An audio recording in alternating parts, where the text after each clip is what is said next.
Radhe Radhe guys, আজকে আমার রাধা গোবিন্দের জন্য আমি গুড় পিঠে বানাবো। তো চলো গুড় পিঠের জন্য কি কি দিচ্ছি তোমাদেরকে আগে দেখিয়ে নিই। সেটা পিঠের জন্য যেগুলো চাই দেখো। প্রথমে গুড় নিয়ে নিয়েছি। এই গুড়টাকে আমি পুরো এতে করে আমি নরম করে ভেঙে নেবো। তারপরে তার জন্য নিয়েছি আটা, তার জন্য নিয়েছি চালের আটা আর সুজিটা দেখো আমি কিছুক্ষণ আগে আধ ঘন্টা আগে ভিজিয়ে রেখে দিয়েছি। তো এবার এগুলোকে সব একসাথে মিক্স করব। এই গুড়টাকে এইভাবে আমি ভেঙে নেবো। গুড়টাকে এইভাবে ভেঙে একটু একটু করে পুরো ভেঙে গুঁড়িয়ে নেবো। চলো দেখো, এইভাবে গুড়টাকে আমি আস্তে আস্তে করে পুরো ভেঙে নেবো।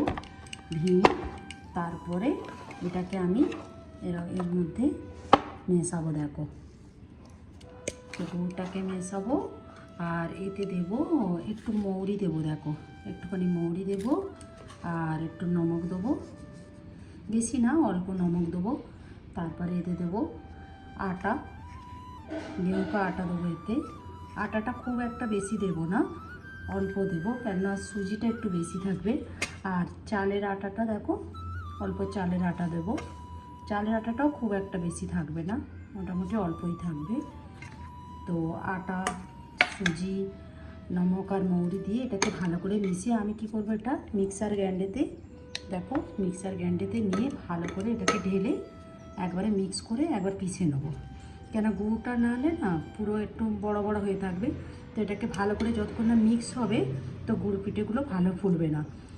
তো এই জন্য আমি এটাকে ভালো করে মিক্স করে নেবো। দেখো মিক্স করার পরে এতে একটু খাবার সোডা দেবো, তারপরে এটা গরম তেলে ভাজবো। চলো দেখো, এতে এবার এটা পুরো ভালো করে ঢেলে দিচ্ছি, কেননা এটা পুরো ভালো করে মিক্সারে এটাকে গ্রাইন্ড করতে হবে। এতে অল্প জল দেব, তা নাহলে এটা গাঢ় হয়ে গেছে। তো এতে একটু জল দিয়ে ভালো করে মিক্স করে নেব। দেখো এতে একটু জল দিয়ে দিলাম, এতটা তোমাদের হিসাব মতো তোমরা জলটা দিয়ে দেবো, কেননা আমার হিসাব মতো আমি যতটা আন্দাজে জল দিয়েছি এতে। এবার এটাকে ভালো করে মিক্স করে নেব। পরে দেখো আমি গ্যাস জেলে রেডি করে নেব। তো আমি তেলটা গরম করতে আগে দিয়ে দেবো, কেননা তেলটা গরম হতে টাইম লাগবে।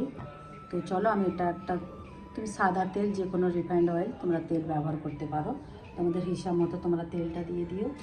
তো চলো আমি এতে তেল দিয়ে দিয়েছি।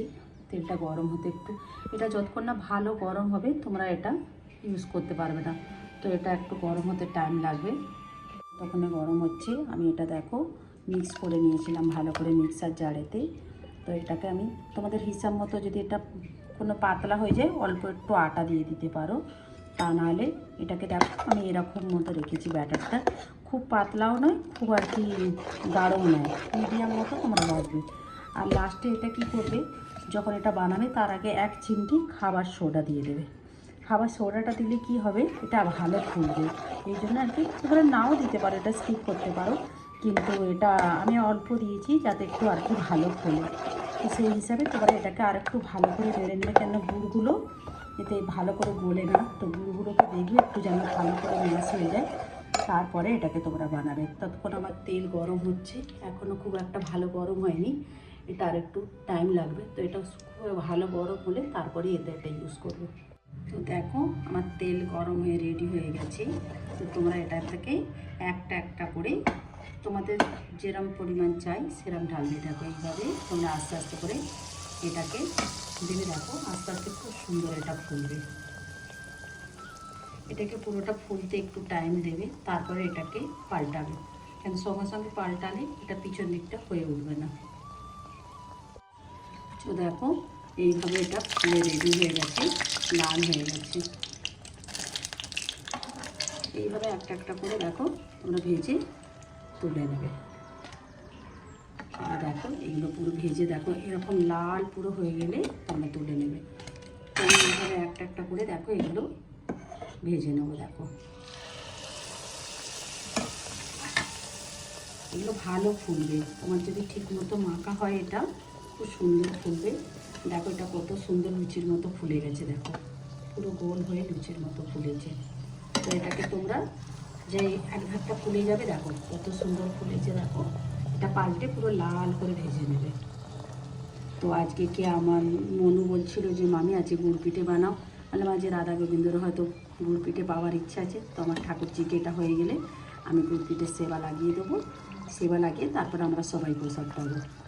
তো এটা একটু টাইম লাগবে, তবে এগুলো একটা একটা করে, একসাথে তুমি দুটোও ভাজতে পারো, কিন্তু একটা একটা করে ভাজলে ভালো হয়। দেখো এটাকে পুরো লাল করে ভেজে দেবে, তা নাহলে এটা ভিতরে পুরো কাঁচা রয়ে যাবে।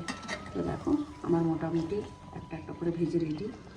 তো আর একটা হচ্ছে, যখন পাশে আর একটা দিয়ে দিই। দেখো এইভাবে তেলটা যেন পুরো গরম থাকে, তা নাহলে কী হবে বলো তো, ঠান্ডা হয়ে গেলে এগুলো ফুলতে চাইবে না ভালো। চলো দেখো কত সুন্দর ফুলছে, দেখো এগুলো একটা একটা করে পুরো লুচির মতো ফুলে গেছে। দেখো এটাও রেডি, এটা আমার হয়ে গেছে, রেডি হয়ে গেছে। চলো এটা তুলে নিলাম। এইভাবে তোমরা একটা একটা করে, চলো আমি আমার ঠাকুরজির জন্য রেডি করে দিচ্ছি। চলো এটাও মোটামুটি হয়ে এসেছে। জয় জয় রাধা রমন হরি বল জয়। এখন আমি তো ঠাকুরজির গান গাইতে গাইতেই করে নিই, তো জলদি জলদি হয়ে যায়। তো আমার করতে করতে একটু ইচ্ছা আছে, কখনো কখনো মনে মনে যেরকম গান আসে। চলো এইভাবে গান করতে করতে আমার গুড় পিঠেগুলো মোটামুটি হয়ে এসেছে। তো তোমরাও কখনো, আমার গুরুদেব বলে যখনই কিছু তোমরা ঠাকুরের প্রসাদটি রান্না করবে, তবে ওটা একটু ধ্যান রাখতে হবে, কেন মুখে ছিটা উঠতে গেলে হবে না, একটু দূর থেকেই, তাহলে তুমি মুখে মাস্ক পরেও কীর্তন করতে পারো। তো ঠাকুরের নাম করতে করতে করলে সেটা নাকি খুব ভালো হয়। তাই চেষ্টা করি আমি যখনই রান্নাঘরে থাকি, আস্তে আস্তে মনে গুনগুন করে আমি ঠাকুরের গান করতে করতে এগুলো বানাই। তো আমার গান করতে করতে তোমাদের সাথে কথা বলতে বলতে দেখো আমার এটা বানিয়েও রেডি হয়ে গেল। আমার এইটুকুনি 250 নয় ঠিক, এটাতে অনেকগুলো হয়। দেখো কতগুলো গুড় পিঠে হয়েছে দেখো। তো এবার আমি ঠাকুরের সেবার জন্য রেডি করব। চলো আমি ঠাকুরকে সেবা লাগিয়ে দিই, তারপরে তোমাদেরকে দেখাবো ঠাকুরকে সেবা লাগানো প্রসাদ।